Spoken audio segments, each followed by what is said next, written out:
ATAL, ogólnopolski deweloper, realizuje na Kępie Parnickiej swój pierwszy w Szczecinie projekt HEYKI City ATAL. To jeden z najbardziej innowacyjnych projektów mieszkaniowych klasy premium w regionie oraz przykład nowoczesnego podejścia do projektowania przestrzeni miejskiej. W ramach inwestycji powstaje 387 mieszkań i luksusowych apartamentów, z których część jest już zarezerwowanych.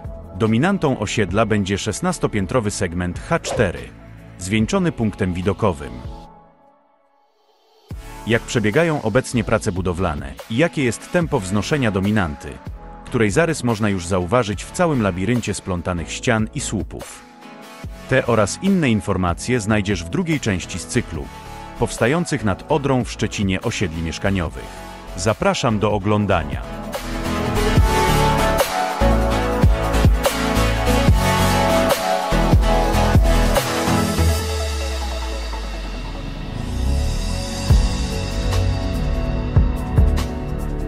Od czerwca 2024 roku trwa budowa inwestycji HEYKI City ATAL. Będzie to zespół 4 budynków z apartamentami i usługami, zlokalizowany przy moście kolejowym na Kępie Parnickiej, pod adresem HEYKI 1 i 2.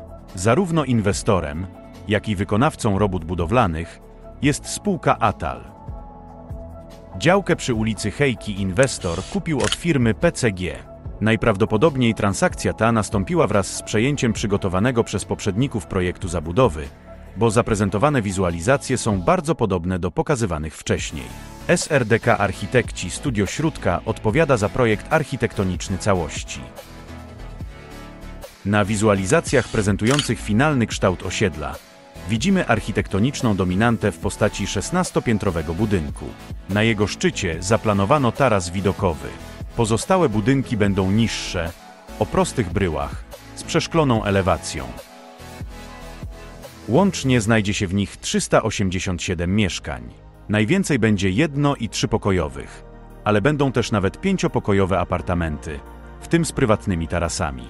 Metraż lokali przewidziano od 26,5 do około 126 m2.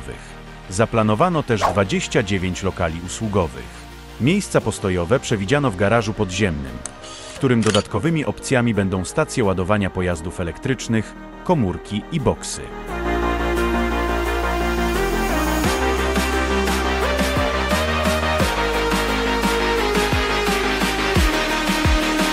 Za mieszkanie w prestiżowej okolicy trzeba jednak będzie odpowiednio zapłacić. Ceny w HEYKI City wahają się od 12 200 do 20 330 zł za metr kwadratowy. Najbardziej pożądane będą oczywiście mieszkania w 16-piętrowym wieżowcu, na którego szczycie znajdzie się pomieszczenie widokowe. Przykładowo za mieszkanie na 13 piętrze o powierzchni 72 m2 należy zapłacić tyle. Koniec prac budowlanych przewidziany jest na trzeci kwartał 2026 roku.